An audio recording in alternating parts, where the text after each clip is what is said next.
On February 27, 2020, popular Minecraft streamer IceBlades11 was playing on Hypixel, jumping around like a kangaroo, when suddenly, he was logged out. How am I being logged on from another location? You changed password? I changed it. Dude. I changed password. Someone had accessed his account from another location. Dude, they must have my key or something, dude. Invalid session. His viewers were in shock. Was his password stolen? Did someone break into his house and put a virus on his computer while he was sleeping? No one knew what was going on. So during our live stream, our account was logged in from another location. Now, I don't know how they were able to do that. I'm not sure if they had my password or whatever they had to get on my account. Around the same time, more streamers were hit with the exact same attack. Set my F3 menu up. No! Come on! No! Are you kidding me? Supposed to be on the wall, it's not the actual banner. That's why it like turns to stone. Dude, oh my, dude, I think I'm getting hacked. No. I think I'm getting hacked. I think I'm getting hacked. Oh my god. HBTV_YT. It said login from another location. Yeah, it did. What do I do? Change your email. Change your email right now, yeah. Do you have an OnlyFans account, be honest? And my mom. Yeah, sorry, I'm getting hacked right now. Can I call you back, please? Wait, what's that? Oh my god. Let me ask you a question. Have you ever tried to join a Minecraft server and this message popped up? Every time you launch Minecraft, your username and password is sent to Mojang's secure servers, and in return, they give you a unique session ID.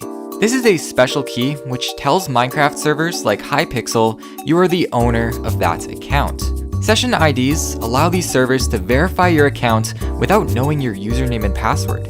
It's a safe way to verify users because servers don't need to access sensitive data. One simple token and you're in. In late February of last year, hackers discovered an easy way to obtain session IDs and log into servers as other people. This was surprisingly easy to do. Like, there were actual tools where you could just enter a username and bam, you're in. Once the word got out, total chaos erupted. Yeah. Just click on the slots. Wait, I logged in from another location? Dude. my alt? Dude. Okay. This was the beginning of a huge Minecraft account exploit, the biggest and most dangerous one in the history of the game, because it affected every single registered account, including yours, regardless of password strength.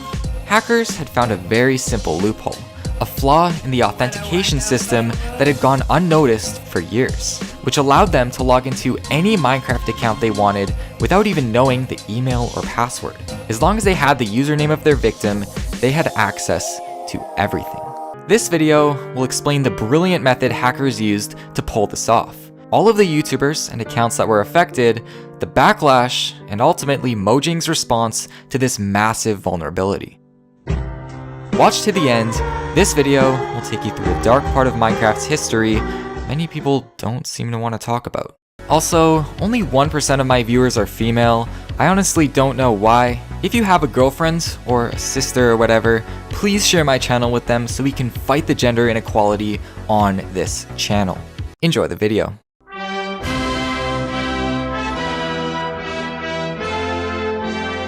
I touched on this at the start of the video, but streamers were the first people affected, mainly because if you were famous, you became a huge target. Let's say you use this exploit and you logged into Dream's account. What's the first thing you would do? That's right, using this exploit, within a few seconds, you could connect to the Dream SMP as Dream himself. Now you see why this is such a huge problem. If this vulnerability existed today, people would literally be logging into the Dream SMP and destroying the entire server. Of course, you would need the actual IP address for the Dream SMP, but that's surprisingly easy to find. In fact, several people have already found it. but the only thing preventing them from connecting to the world's most coveted Minecraft server is the whitelist. With this exploit, that can be bypassed. Luckily, Dream wasn't insanely popular back then, and from what I know, his account was never touched. Using this, it was also possible to impersonate the owner of a Minecraft server, like Hypixel, and if that account had OP access, well, I think you can guess what would happen. Bro! Can you ban him? I can't. Why am I? Why? Okay.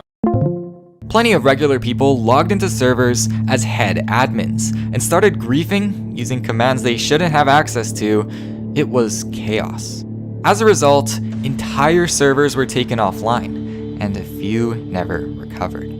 Luckily, none of the major servers like Hypixel were destroyed. I'm guessing the owners temporarily banned their accounts using the console and disabled admin commands until everything was in the clear. But still, for a moment, it was possible to pose as the owners. Now, for the average Steve, you were generally okay. I mean, there's no incentive to impersonate a regular account. Unless you wanted to log onto a server and start hacking. Or you knew they had valuable items and you wanted to either steal or destroy them. And that's exactly what happened. Come on. Oh, you gotta be kidding me. I got almost nothing.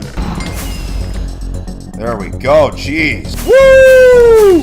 I won with absolutely no skill involved! Hackers started targeting the accounts of Hypixel and 2b2t players, logging in as them, stealing items, and getting their accounts banned. Hypixel and 2b2t were the main servers targeted by this exploit, because many players here had huge amounts of in-game wealth. This person lost 20 million coins and all his valuable items. I looked it up, and the coins were worth about $6. A lot of servers are pay to win, and this hack opened the door for anyone to access these accounts and get back at the server owners if they wanted to.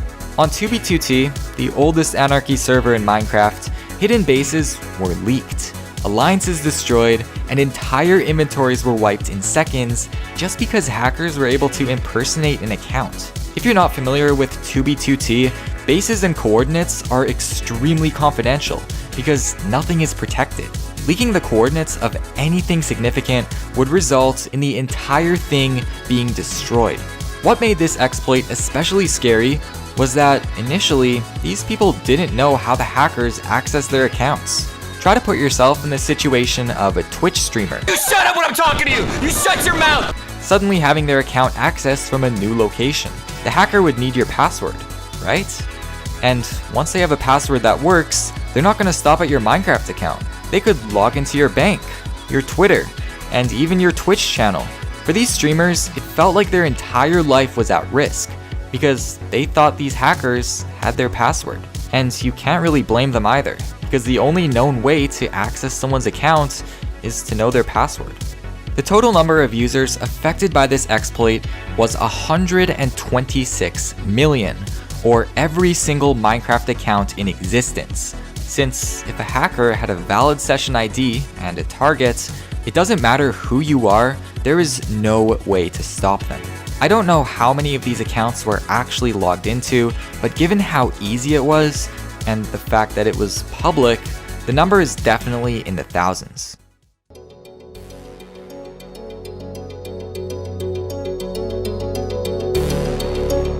Earlier I talked about session IDs and how they're Minecraft's way of verifying a user whenever they log into a server.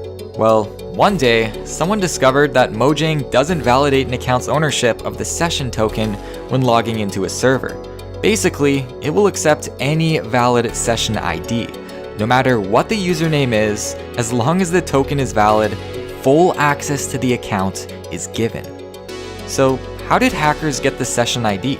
It's still a mystery on how the first IDs were stolen, but essentially, the information containing the token was poorly protected by the client, allowing people to develop tools that would grab them in a few clicks.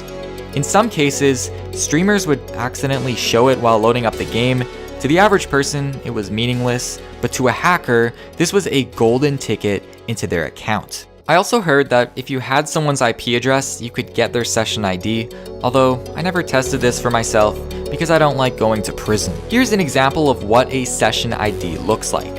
For Minecraft, it's formatted a bit differently, but it's essentially just a bunch of numbers and letters. Once this loophole became public, many of the largest hacked clients, like Worst, created built-in tools to steal people's sessions and log into their account, simply by knowing their username or session ID. I'm still confused as to how this was not illegal.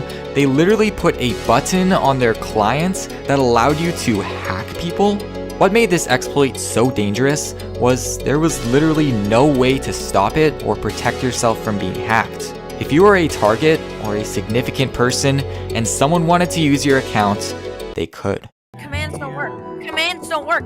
We can't do that. No, don't delete commands. What are you doing? What are you doing? A common tactic these streamers used was quitting the game. When you log out and quit Minecraft, your session ID is destroyed. But that doesn't stop hackers from getting another one, which they did. I'm not gonna lie, at the time it was kind of funny to watch these streamers fight hackers in real time. It was like a back and forth battle between the streamer and the person trying to access their account. They would get kicked out, reload the game, log back in, and they'd be somewhere else. And then they'd get kicked out again. And yeah, many of these streamers changed their passwords, but it kept happening. As terrible as this sounds, there was a bright side to this exploit. Since keys were being used to hack into people's accounts, actual login details, like the email and password, were not exposed or at risk of being stolen. This loophole could only be used to impersonate people, which explains why streamers who were having their accounts accessed live didn't get their passwords changed or anything else. Still, for many players, years of progress were lost.